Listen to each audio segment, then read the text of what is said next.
Good morning. Welcome back. My today's topic is High Court. The highest court of the state level is the High Court.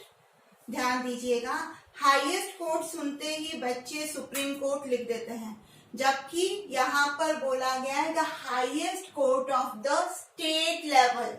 State level का सबसे highest court high court होता है और supreme court जो है वो national level का highest court होता है. ठीक है. According to Article 214, each state will have a high court. There can also be one court for two or more states. According to Article 214, ये बोला गया है कि हर स्टेट के अंदर एक हाई कोर्ट होना चाहिए. बट यहाँ पर ये भी कंडीशन दे रखी है कि एक कोर्ट दो और दो से ज्यादा स्टेट शेयर करते हैं. ठीक है. The first high court in India was established in Calcutta, Bombay and Madras in 1862. बहुत सारे कॉम्पिटिटिव एग्जाम्स में ये क्वेश्चन पूछे जाते हैं. बहुत इजी होते हैं तो भी बच्चों को मार्क्स नहीं मिल पाते हैं, तो थोड़ा ध्यान से सुनिए. 1862 के अंदर हाई कोर्ट जो बनाए गए थे वो कोलकाता, मद्रास और बॉम्बे यहाँ पर एस्टेब्लिश हुए थे और उनको फर्स्ट बोला गया था. और बाद में 1866 के अंदर Allahabad high court was establish. Confusion हो जाता है, पहले इलाहाबाद वाला कर लेते बच्चे, जबकि 1866 के अंदर इलाहाबाद आया है. ठीक है. At present India has 24 high courts. At present हमारे इंडिया में कितने हाई कोर्ट्स हैं? 24. सिंपल सी information. Highest court of the state high court. ठीक है. आर्टिकल 214 के तहत ये बोला गया है कि हर स्टेट के अंदर एक हाई कोर्ट होना चाहिए और ये भी बोला गया है कि एक कोर्ट है जो शेयरिंग होती है, एक या दो से ज्यादा स्टेट उसको शेयर कर सकते हैं. ठीक है. फिर first high court Kolkata, Bombay और मद्रास में एस्टेब्लिश किया गया था इन द ईयर 1862 और in the year 1866 Allahabad high court establish हुआ था. एट प्रेजेंट 24 हाई कोर्ट्स हैं. ठीक है. Formation of the high court की अगर बात करें तो according to article 216, 214, 216, each high court shall be constituted by the chief justice and some other judges which who are appointed by the president. इसका क्या मतलब हुआ? फॉर्मेशन ऑफ हाई कोर्ट, अगर जज ही नहीं है तो किस बात का फॉर्मेशन? तो इसीलिए बोला गया है कि formation of the high court के अंदर आर्टिकल 216 में इंडियन कॉन्स्टिट्यूशन के बोला गया है कि एक चीफ जस्टिस और कुछ जजेस होने ही चाहिए जो कि प्रेसिडेंट के द्वारा अपॉइंटेड होते हैं. ठीक है. प्रेसिडेंट हाई कोर्ट के अंदर कितने नंबर ऑफ जजेस होने चाहिए ये भी वो ही डिटरमाइन करते हैं. ध्यान रखना इस बात का. फिर अपॉइंटमेंट ऑफ द जजेस अकॉर्डिंग टू आर्टिकल 217. आर्टिकल यहाँ पर था 216 फॉर्मेशन में और यहाँ पर अपॉइंटमेंट में article 217. The president appoints the chief justice and the other जजेस ऑफ द हाई कोर्ट. ये तो क्लियर है कि हाई कोर्ट के चीफ जस्टिस और अदर जजेस को अपॉइंटमेंट कौन देते हैं? President. But after consulting chief justice of supreme court, national court की सुप्रीम कोर्ट के जो चीफ जस्टिस है उनसे एडवाइस लेने के बाद और साथ ही साथ में जिस स्टेट के हाई कोर्ट के जजेस को अपॉइंट करना है उस स्टेट के गवर्नर की एडवाइस लेने के बाद ही अपॉइंटमेंट किए जाएंगे. ठीक है.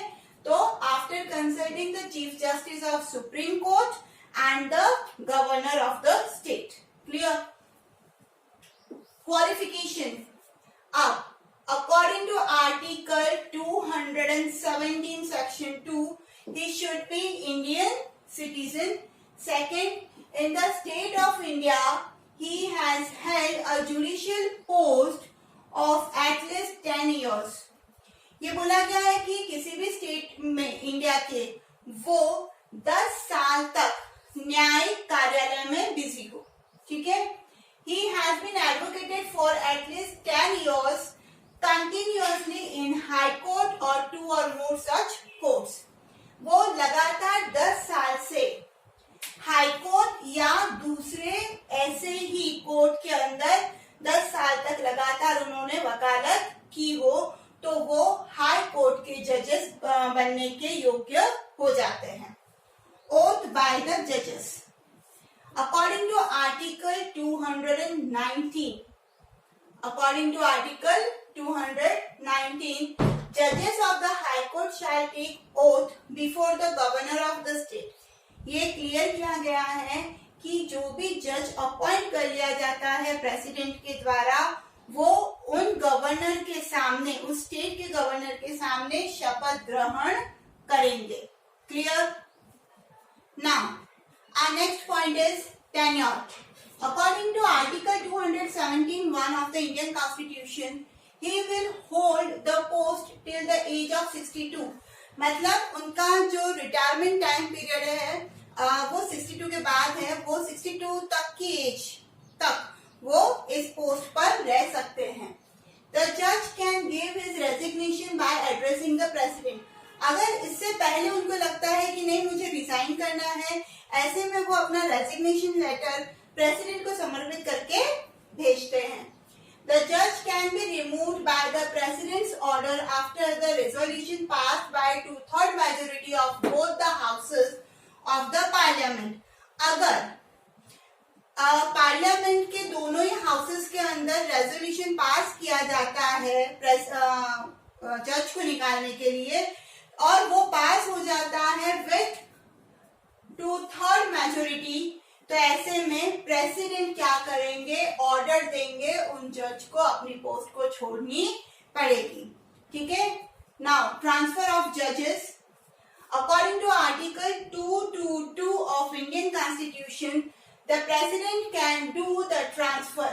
जब प्रेसिडेंट अपॉइंट कर सकते हैं, जब प्रेसिडेंट निकाल सकते हैं, तो प्रेसिडेंट ट्रांसफर भी कर सकते हैं after consulting the chief justice of the supreme court.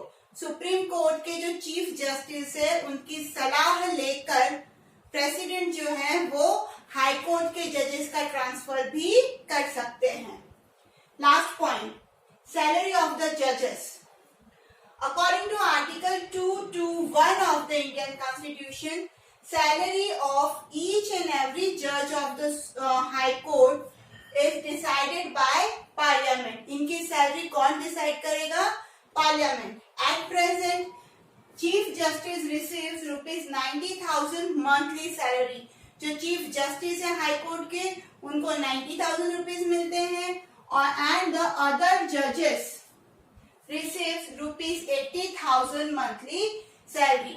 और दूसरे जजेस को कितने मिलते हैं? 80,000 मंथली सैलरी मिलती है. आई होप वीडियो क्लियर हो गया होगा. Thank you so much.